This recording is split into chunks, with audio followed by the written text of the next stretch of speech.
नमस्कार दोस्तों, OCN network में आपका स्वागत है। मैं हूं ओमकार चौधरी।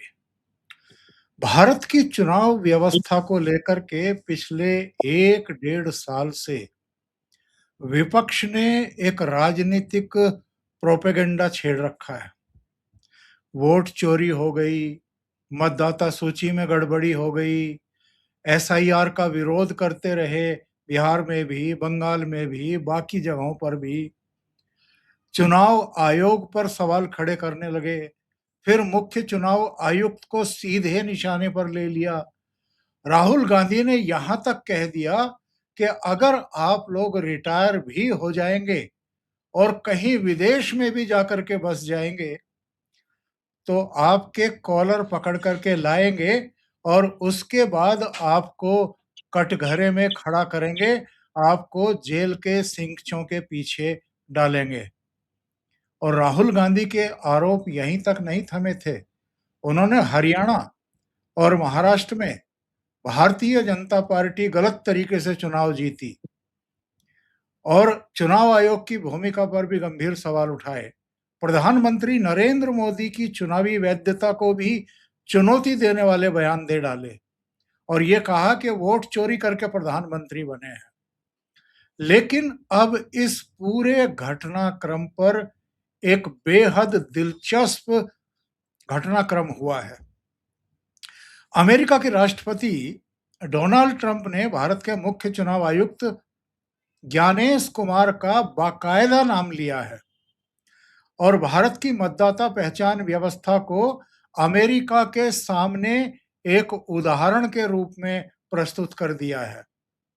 ट्रंप का बड़ा सवाल कि भारत जैसे विशाल लोकतंत्र में मतदाता की पहचान सुनिश्चित की जा सकती है, तो अमेरिका में बिना वैध फोटो पहचान के मतदान क्यों हो? उन्होंने ये एक बड़ा सवाल खड़ा किया है।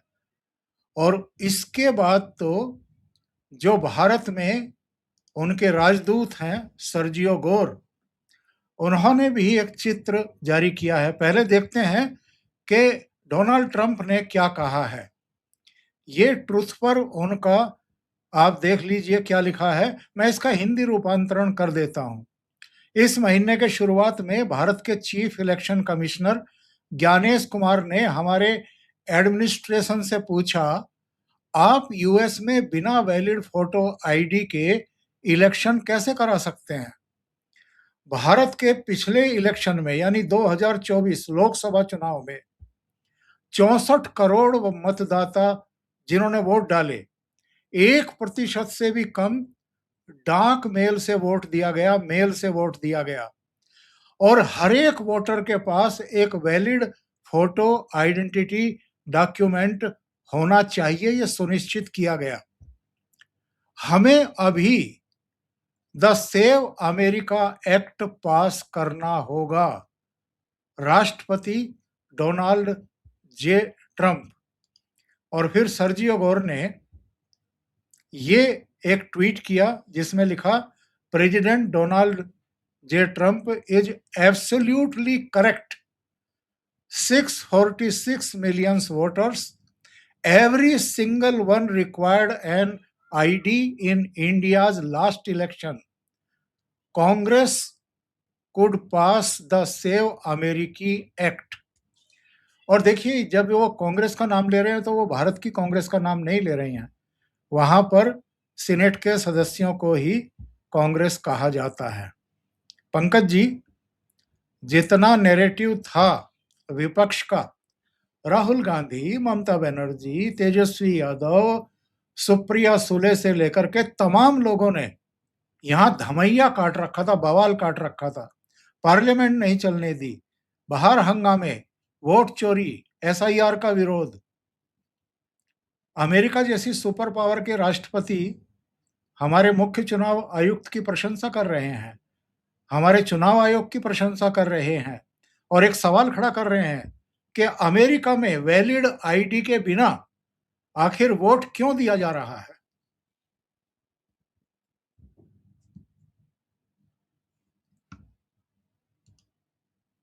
आप जरा अनम्यूट कर लीजिए अपने आप को। सर, भारत और अमेरिका में पहले मैं समस्या की बात बोलूँगा, उसके बाद इसके क्या मायने हैं अंतर्राष्ट्रीय पे, उस पे मैं उस पे बात करूँगा। पहले ये सर, हम लोगों को ये समझना चाहिए कि अमेरिका और भारत में एक कॉमन प्रॉब्लम है। वो है पड़ोसी देशों से जो वहाँ पर लोग ज़बरदस्ती घुस आते हैं, जो इंट्रूडर हैं देश में, तो वो अमेरिका में भी है। मेक्सिको से लोग आते हैं, दूसरे देशों से आते हैं, बहुत लोग फ्लाइट से आके अपना वीज़ा छुपा के रह जाते हैं। कनाडा से भी बहुत लोग आते हैं, ऐसा लेकिन सबसे बड़ी प्रॉब्लम है वहाँ मेक्सिको का। जो भी हो, एक तो वहाँ भी प्रॉब्लम है कि जिस तरीके से वहाँ घुसपैठ होता है, यहाँ भी घुसपैठ होता है। और सबसे बड़ी बात है कि वैलिड फोटो आईडी तो होना ही चाहिए। अगर सबके पास नेशनल आइडेंटिटी कार्ड है, वहाँ ग्रीन कार्ड या नेशनल आइडेंटिटी आइडेंटिटी कार्ड जो भी कहते हैं, वो होने का मतलब तो ये नहीं होता है कि वो वैलिड वोटर हो। कई कारणों से जो है मतदान की क्षमता एक नागरिक की कहें या किसी की भी, वो समाप्त हो जाती है। तो वहाँ पे एक धांधली का ऑप्शन है। और अमेरिका में जो कॉम्प्लेक्स सिस्टम है, वहाँ ऑनलाइन भी हैक करने का भी बार-बार इस पे चर्चा होती है। तो ये एक अमेरिका में समस्या है, जो अगर वैलिड फोटो आईडी होगा, तो उस समस्या को समाधान करने में एक और बड़ा कदम होगा। और सर, बार-बार जो प्रधानमंत्री नरेंद्र मोदी जी बोलने की कोशिश करते हैं कि भारत विश्व गुरु। विश्व गुरु का मतलब तो ऐसा नहीं कि कोई सबको एक साथ सारे राष्ट्र नायकों को लेके कोई टोल खोल देगा। विश्व गुरु का मतलब भारत दिशा दिखाएगा। यही तो है कि भारत एक दिशा दिखा रहा है। डेमोक्रेसी में मतदान सबसे बड़ा एक महोत्सव होता है, बहुत इंपॉर्टेंट थिंग है डेमोक्रेसी में। और अमेरिका जो है, बहुत पुरानी डेमोक्रेसी उसको माना जाता है, भारत सबसे बड़ा डेमोक्रेसी है। तो सबसे बड़ा डेमोक्रेसी, सबसे पुरानी डेमोक्रेसी को अगर कोई सिखाए, तो ये इसी का मतलब तो है भारत विश्व गुरु की ओर कदम बढ़ा रहा है। और भारत में जिस तरीके से स्वच्छता के साथ चुनाव हुआ है, विपक्ष जो भी कहे सर, मान लीजिए ममता बनर्जी बोलती थी कि चुनाव गलत तरीके से हुआ है। सर, उनके भी तो 80 विधायक जीते थे। तो अगर चुनाव में अगर धांधली होती तो उनके 80 विधायक कैसे जीतते? 80 नंबर तो कम नहीं है आउट ऑफ 294। कांग्रेस भी बहुत राज्यों में अभी भी पावर में है, तो फिर वो कहाँ वहाँ कैसे जीतते हैं? इस बार टीवीके जीती है साउथ में, तो टीवीके कैसे जीती है?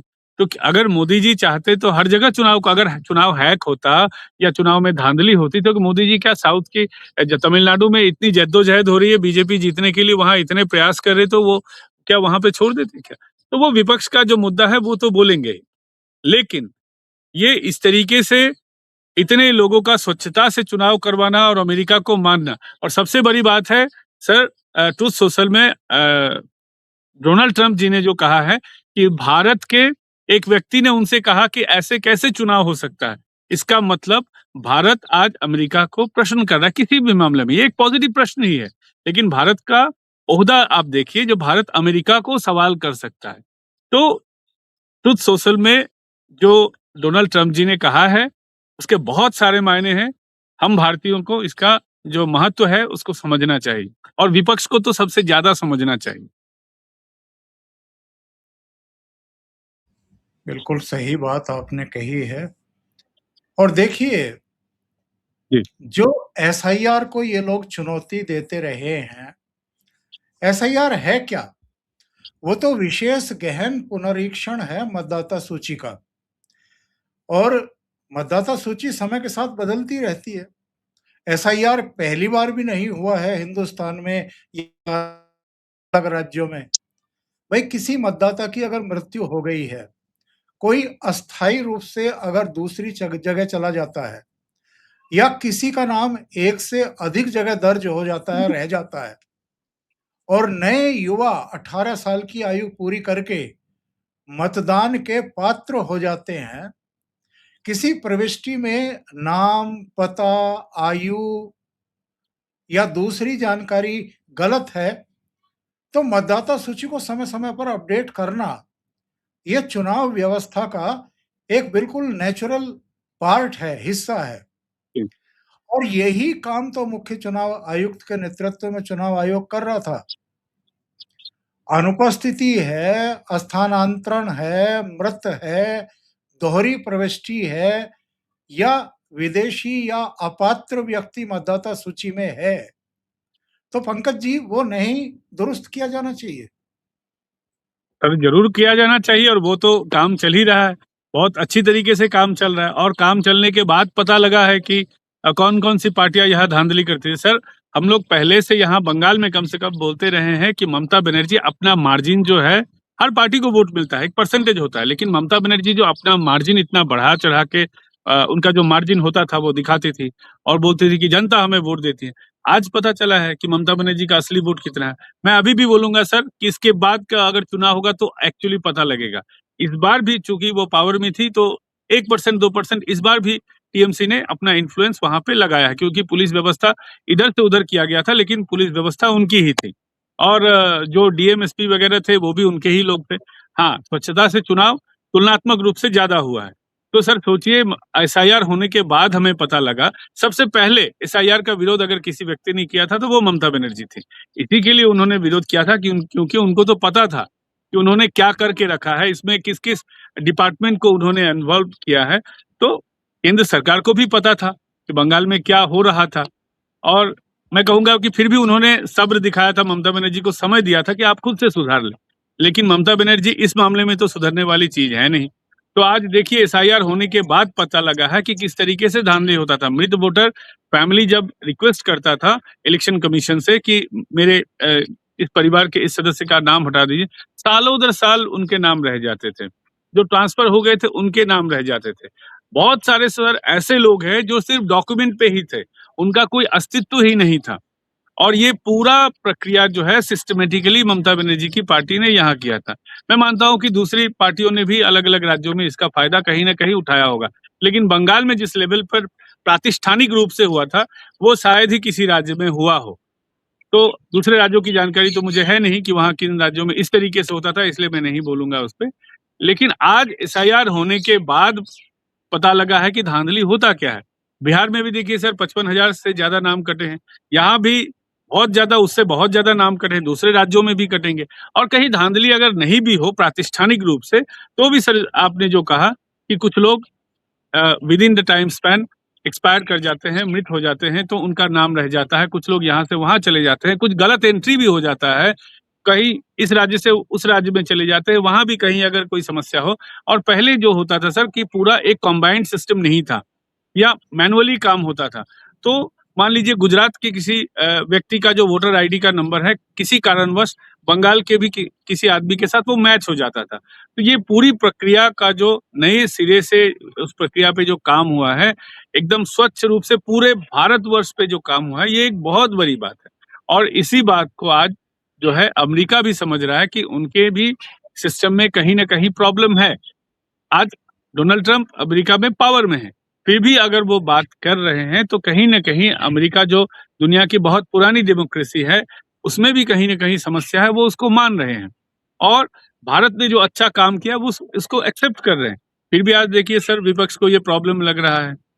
पवन खेरा सहित कांग्रेस के या दूसरी-दूसरी पार्टियों के लोग भी बोल रहे हैं इतना अगर अच्छा काम हुआ तो अमेरिका ही चले जाए। अरे अमेरिका जाएँगे, सिखाएँगे तो प्रॉब्लम क्या है? ज़रूर जाएँगे, सिखाएँगे कि हाँ, भारत में हम इस तरीके से काम करते हैं और वो उनके देश में जितना सूटेबल होगा, वो जितना तक एक्सेप्ट कर पाएँगे, वो करेंगे।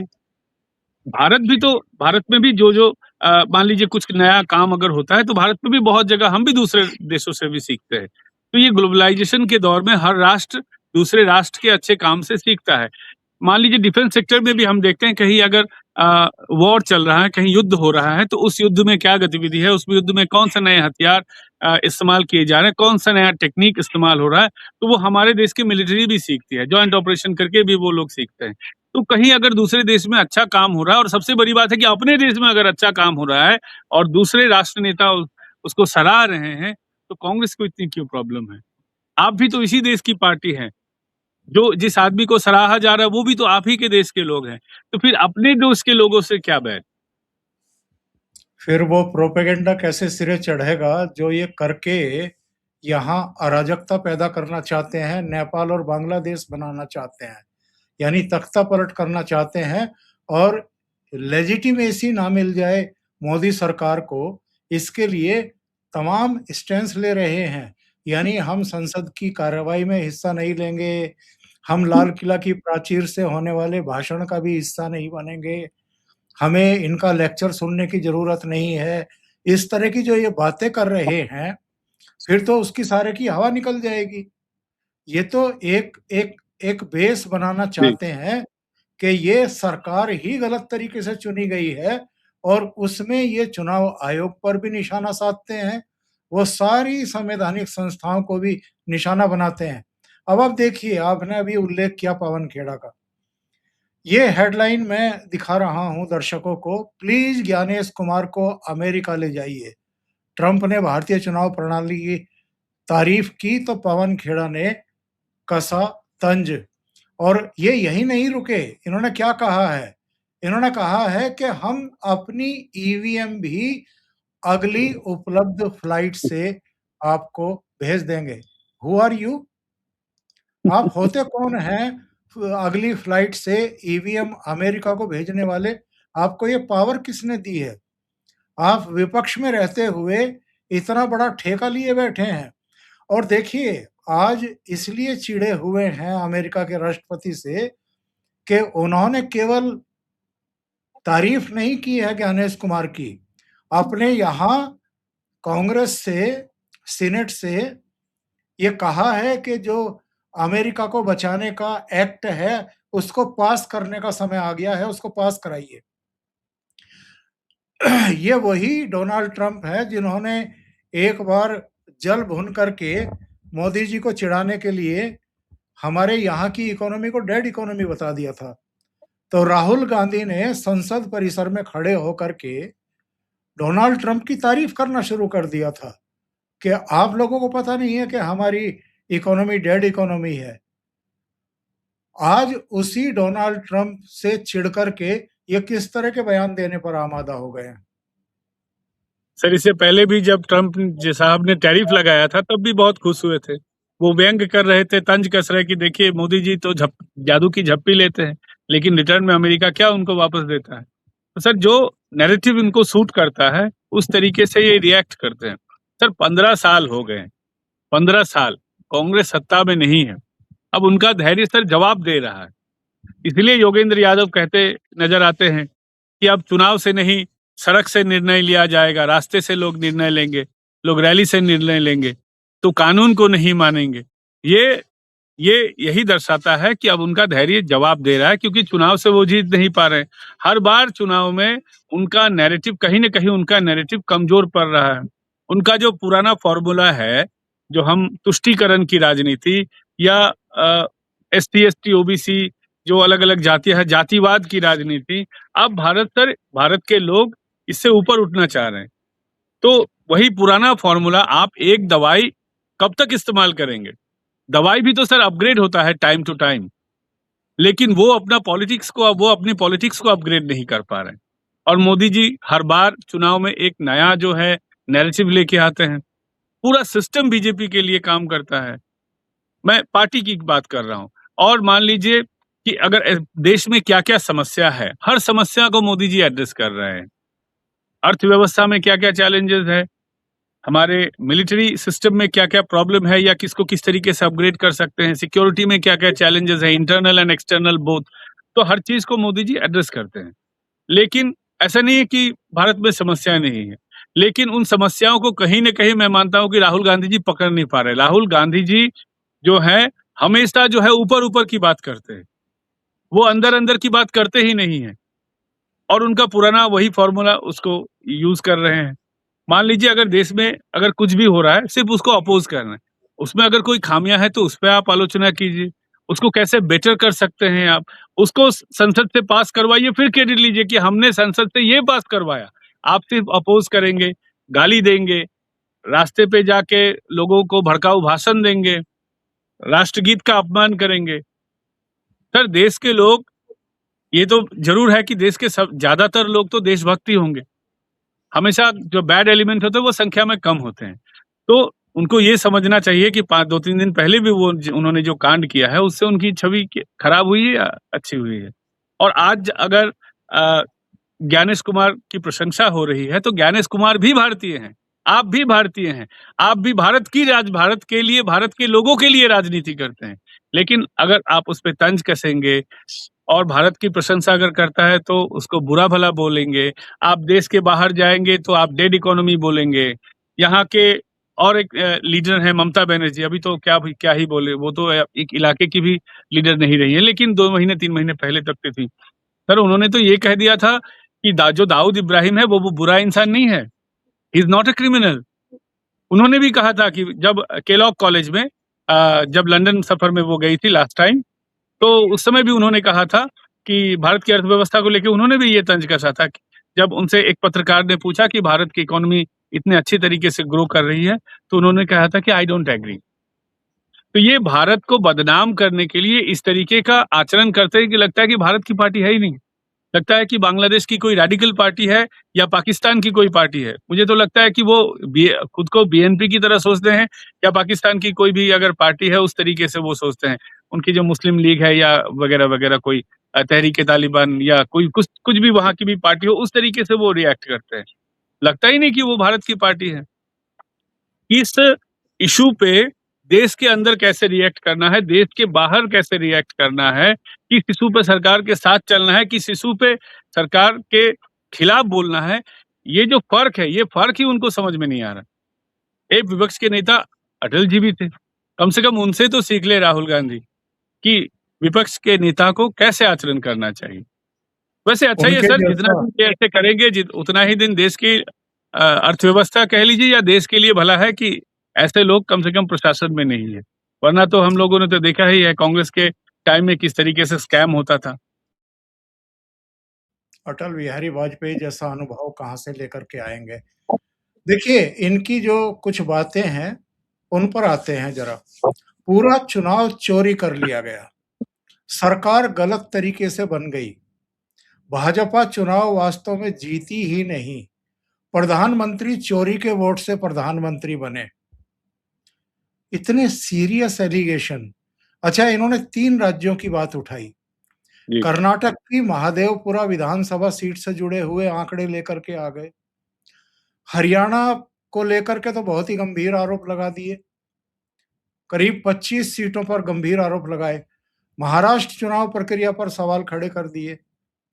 लेकिन क्या राहुल गांधी और उनके सलाहकारों को ये पता नहीं है कि आप आरोप जितने गंभीर प्रवृत्ति के लगाएँगे, उसे सिद्ध करने के लिए प्रमाण भी उतना ही मजबूत होना चाहिए? कोई प्रमाण तो ये देश के सामने या चुनाव आयोग के सामने प्रस्तुत कर नहीं पाए। सर सबसे पहले उनको जो है उन राज्यों में अपने संगठन की हालत ठीक करनी चाहिए। कहीं पे तो उनका संगठन उस लेवल पे तो है नहीं। ना जो ज़मीनी स्तर पे है, ना सोशल मीडिया पे उनका जो है संगठन सही है, ना उनका नैरेटिव सही है। चुनाव जीतने के लिए आज सबसे ज़रूरी है संगठन, उसके बाद नैरेटिव और डिजिटल अपीयरेंस जो है वो वगैरह तो है, बहुत सारी चीज़ें हैं और भी बहुत सारी चीज़ें हैं। तो पहले उस पे वो काम करें। इस बार भी देखिए सर बंगाल में अगर बंगाल की भी मैं बात करूँ because I am from West Bengal अगर बंगाल में भी तो उनके लोग जीते हैं, कम लोग जीते हैं, लेकिन जहाँ पे उनकी संगठन ठीक है, वहाँ पे उनको तो अच्छा वोट मिला है। तो किन लोगों ने वोट दिया है? अगर चोरी हुई होती तो उनके लोग नहीं जीतते। हरियाणा की बात कर रहे हैं, कर्नाटक की बात कर रहे हैं, वहाँ भी तो उनके लोग जीते हैं, तो वो कैसे जीते हैं? अगर मैं अगर चोरी करूँगा तो मैं सारे जगह पे करूँगा, जैसे ममता बनर्जी करती थी। जब लोकल बॉडी इलेक्शन होता था, तो वो लोगों को यहाँ पर खड़ा ही नहीं प्रत्याशी बनने ही नहीं देते थे। फिर भी कुछ लोग बन जाते थे तो उनको उठा लेते थे।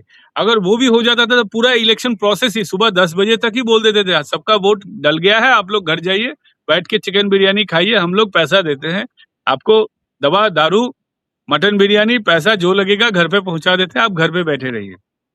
तो ये होता था रिगिंग या ये इलेक्शन मैनिपुलेशन है।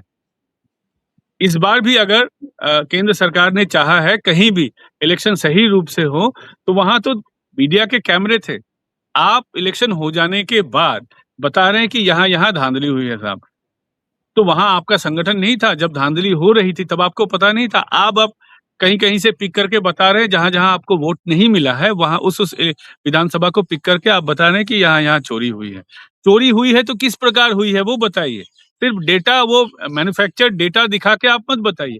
बताइए कि किन लोगों ने चोरी की थी, कौन लोग इन्वॉल्व थे, प्रशासन का कौन व्यक्ति था, किनका क्या रोल था, आप डिटेल्स दीजिए। सिर्फ डेटा में यहाँ चोरी हुई है, इतने वोट चोरी हुई है, ये मनगढ़ंत कहानियाँ बनाकर आप देश के लोगों को कितने दिन तक आप ये बुर्बक बनाने की कोशिश करेंगे? सबको पता है। देखिए कई इनकी कई सवाल जी सर, पंकज जी, कई सवाल उठते जी, हैं। भाई कितने फर्जी वोट पड़े हैं? किन जी, निर्वाचन क्षेत्रों में पड़े हैं? क्या जी, वास्तव में मतदान में वो इस्तेमाल हुए? मतगणना में इस उनको गिना गया फर्जी वोट जो पड़े, उनकी संख्या जीत-हार में कितनी थी? जी। किस उम्मीदवार को उसका फ़ायदा हुआ है? और उसका प्रमाण क्या है आपके पास? फिर दूसरी बात ये है, अगर आपके पास प्रमाण है, तो भई चुनाव याचिका लगाओ, अदालतें हैं, दस्तावेजी प्रमाण प्रस्तुत करो, मतदाता सूची से मिलान करके बताओ, मतदान केंद्र का रिकॉर्ड भी है, उसको प्रस्तुत करो और आपके चुनाव एजेंट क्या कर रहे थे अगर वोट चोरी हो रहा था? किसी बात का कोई जवाब नहीं है, बस प्रेस कॉन्फ्रेंस करेंगे, आरोप लगाएँगे और भाग लेंगे। वही तो सर मैं वही बता रहा था कि रीपोल के लिए, रीकाउंटिंग के लिए उनके पोलिंग एजेंट या काउंटिंग एजेंट ने एप्लीकेशन अर्जी डाली थी क्या? सबसे पहले तो वो होना चाहिए। अगर आपने रीपोल या रीकाउंटिंग के लिए अर्जी ही वहाँ नहीं लगाई, तो बाद में वो एक ग्राफ बना के आप डेटा दिखा के यहाँ ये हुआ वो, ये तो सिर्फ कहानी है। फिर आप अदालत में गए क्या? आप इलेक्शन कमीशन में ही आपने फिर अर्जी लगाई क्या? कुछ तो करेंगे नहीं, सिर्फ प्रेस कॉन्फ्रेंस करेंगे, बोलेंगे वोट चोरी हो गई। जहाँ वो जीत जाते हैं, वहाँ फ्रेश इलेक्शन होता है और जहाँ वो हार जाते हैं, वहाँ ये नहीं होता है। सर 2024 में आप ही ने वो फ़ोटो दिखाया था, जिसमें वो विक्ट्री साइन दिखा रहे थे। तो हाँ, उस समय वो उनको नहीं लगा था वो वोट चोरी हुई है, उनको तो लगा था वो जीत ही गए हैं।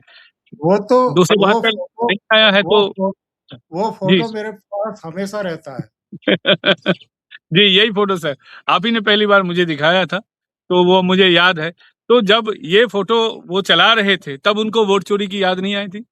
उनको लगा था कि 272 नहीं आया, ये तो सरकार कभी गिर जाएगी, अनास्था पहले भी अटल जी की सरकार गिरी है, तो मोदी जी की सरकार को भी हम गिरा देंगे। तब उनको वोट चोरी की याद आई नहीं थी। अब जब वो सुन सरकार नहीं गिर रही है उनसे, तो अब उनको लग रहा है कि ये नैरेटिव अगर चलाएँगे तो अगली बार ये नैरेटिव काम आ जाएगा। सर नैरेटिव ऐसे काम नहीं आता है और एक नैरेटिव से चुनाव नहीं जीता जाता है। नैरेटिव के ऊपर बहुत सारे काम करने पड़ते हैं, नैरेटिव को फैलाना पड़ता है या आप अगर सच की राजनीति करें, मैं तो ये मानता हूँ कि अगर सच की राजनीति करेंगे तो फ़रेब की ज़रूरत नहीं पड़ती है। तब स हल्के-हल्के धक्के से ही चुनाव निकल जाता है। और यही मुख्य चुनाव आयुक्त, यही मुख्य चुनाव आयोग खुली चुनौती दे चुका है सारे दलों को कि आप आइए, फला तारीख से फला तारीख के बीच में ईवीएम हम रखेंगे, ईवीएम को हैक करके दिखाइए, गड़बड़ी करके दिखाइए, जी, कैसे होती है ये बताइए और चुनाव में मतदान के समय भी कौन से ईवीएम में गड़बड़ी हुई, कैसे हुई, किस चरण में हुई, किस निर्वाचन क्षेत्र में हुई, उसका तकनीकी प्रमाण क्या है आपके पास? और ईवीएम और वीवीपैट के सत्यापन में कहाँ अंतर सामने आया और कथित छेड़छाड़ ने परिणाम कैसे बदल दिया, इसका भी प्रमाण लेकर के आइए। तो कोई प्रमाण नहीं है। सर पहले तो इनको ईवीएम के साथ ही समस्या थी। कुछ-कुछ फेमस यूट्यूबर भी ये प्रमाण करने में जुटे हुए थे कि ईवीएम हैक हो सकता है। कुछ-कुछ पॉलिटिकल पार्टी के लोग, केजरीवाल जैसे लोग तो ये बता ही चुके थे कि ईवीएम हैक हो जाता है। मतलब एक वस्तु जिसका कोई एक्चुअली कनेक्शन नहीं रहता है वर्ल्ड वाइड, ना उसमें कोई जैक लगा हुआ है जिससे सारे ईवीएम जुड़े हुए हैं या ईवीएम को कंट्रोल किया जा सके, ऐसा कोई जैक लगा होता है। नहीं तो वो वायरलेसली कनेक्टेड रहता है। एक स्टैंड अलोन वस्तु जिसका कोई कनेक्शन किसी आउटपुट या किसी क्लाउड नेटवर्क के साथ नहीं है, उसको कैसे हैक किया जा सकता है? हाँ, इलेक्ट्रॉनिक वस्तु को छेड़-छाड़ किया जा सकता है, लेकिन सबसे बड़ी बात है अगर वो छेड़-छाड़ किया हुआ मशीन अगर होगा, तो आपको तो मॉक पोल हर बार करने दिया जाता है। आप 2-3 बार भी कर सकते हैं, 50 नहीं 100-100 वोट उसमें डाल सकते हैं, तो वहाँ पर तो पता चल जाएगा। तो वहाँ तो गड़बड़ी ये प्रमाण नहीं कर पाए, जब ईवीएम पे आरोप लगना बंद हो गया, ईवीएम में हैक हो सकता है, वो प्रमाण जब नहीं कर पाए, तो अब व्यवस्था पे वो सवाल उठा रहे हैं। सर जो लोग हार जाते हैं, वो हार का डीगरा फोड़ने के लिए ये सब काम करते हैं। तो अब ये किसी तरीके से ये नैरेटिव सेट करने की और राहुल गांधी सबसे पहले वो दिखाने की वोट चोरी हो सकता है पूरे सिस्टम की तरी ये लेकिन अगर वोट चोरी हुआ है तो वो प्रमाण आप बताइए। पहले एसआईआर में उन्होंने कहा कि पूरे एसआईआर में धांधली हुई है, लेकिन वही सिर्फ प्रेस कॉन्फ्रेंस, कहाँ धांधली हुई है, कितने लोग फॉल्स अटैच किए गए हैं या कितने लोगों का नाम जो कट गया है, वो पूरी व्यवस्था बंगाल में तो एसआईआर की जो पूरा ये था वो तो हाई कोर्ट मॉनिटर्ड था। और उसके बाद कौन लोग गलत है सही है पूरा हाई कोर्ट ने उसको मॉनिटर करके गलत सही का वो ये किया। तो जहां-जहां इन्होंने आरोप लगाया है कहीं आरोप सिद्ध नहीं हुए हैं। अब फिर भी उनके पास कोई मुद्दा नहीं तो वो तो कुछ-कुछ बोलते ही रहेंगे, राजनीति करने के लिए हर दिन कहीं न कहीं कुछ न कुछ तो बोलना ही पड़ता है। अब तो बोल रहे हैं लेकिन ये बोलते-बोलते भी ये गलत बात 10 बार बोलने से एक पहले जर्मनी में एक पुरानी कहावत थी वर्ल्ड वॉर के दौरान कि एक झूठ को 100 बार बोलिए तो वो सच लगने लगेगा। लेकिन इनका झूठ जो है वो हर बार जितना बोलते हैं लाउडली समझ में आ रहा है कि वो झूठ ही है। हर बार झूठ को वो इस तरीके से नहीं बोल पा रहे कि सही लगे। उनका झूठ पकड़ में आ रहा है, बहुत बांग्ला में बोलते हैं काँचा मिथ्ये, मतलब बहुत ये झूठ जो है बहुत कच्चा है। ये सही तरीके से फ्रेम भी नहीं हुआ है। नैरेटिव बनाने के लिए भी अगर झूठ को सच बनाना हो उसके लिए भी बहुत दिमाग लगाना पड़ता है। वो भी दिमाग भी इनके पास नहीं है।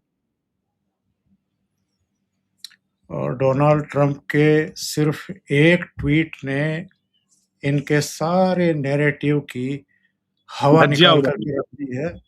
बल्कि मैं तो कहूँगा कि वो तो कह रहे हैं कि जो भारत में चुनाव आयोग कर रहा है, वो हम क्यों नहीं कर सकते हैं अमेरिका में। सर इससे एक्चुअली बड़ी ये नैरेटिव की लड़ाई नहीं है सर, ये एक्चुअली एक देश की एक समस्या की बात है। उन्होंने भारत बिल्कुल, से सीखा है कि भारत में जो इंट्रूजन हुआ था, इसका उनकी डेमोक्रेसी पे, उनकी अर्थव्यवस्था पे क्या प्रभाव पड़ा है। अमेरिका में भी वो समस्या है, वहाँ भी बाहर से लोग आके अवैध रूप से बस जाते हैं और वो वोट डालते हैं, वो वहाँ की राजनीति को प्रभावित करते हैं। तो ये एक कॉमन समस्या है जो अमेरिका और भारत में थी। तो वो भारत से सीख रहे हैं, किसी अगर देश से अगर कोई अच्छी प्रक्रिया को अगर आप सीखना चाहते हैं, उसको अपने देश में लागू करना चाहते हैं, तो इसमें कोई समस्या नहीं। हर देश से सीखता है और अगर भारत से वो सीख रहे हैं, तो इसमें समस्या क्या है? कि हाँ, भारत के लिए ये नहीं, ज़रूर है, भारत के लिए भारत के मुकुट पे ये एक पालक है। ये एक स्टार है भारत की डेमोक्रेसी के लिए। ये एक अच्छी बात है। अब लेकिन वो तो समझ देखना रहे हैं कि हमें भारत से भी सीखना चाहिए। अब देखना दिलचस्प होगा कि वहाँ राहुल गांधी, ममता बनर्जी, तेजस्वी यादव, सुप्रिया सुले हैं या नहीं हैं? और वो घुसपैठियों का समर्थन करते हुए डोनाल्ड ट्रंप के पीछे पड़ते हैं या चुप करके बैठते हैं।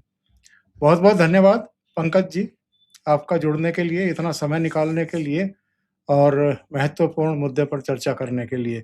और दर्शकों से निवेदन है, आपको ये चर्चा अच्छी लगी हो, तो लाइक का बटन दबा दें, वीडियो को शेयर करें। चैनल अभी तक सब्सक्राइब ना किया हो तो अवश्य कर लें और पंकज जी के चैनल का नाम है पॉलिटिकल डेली, तो उनको भी सपोर्ट करें और चैनल को सब्सक्राइब भी करें। बहुत-बहुत धन्यवाद। नमस्कार। बहुत-बहुत धन्यवाद सर। नमस्कार।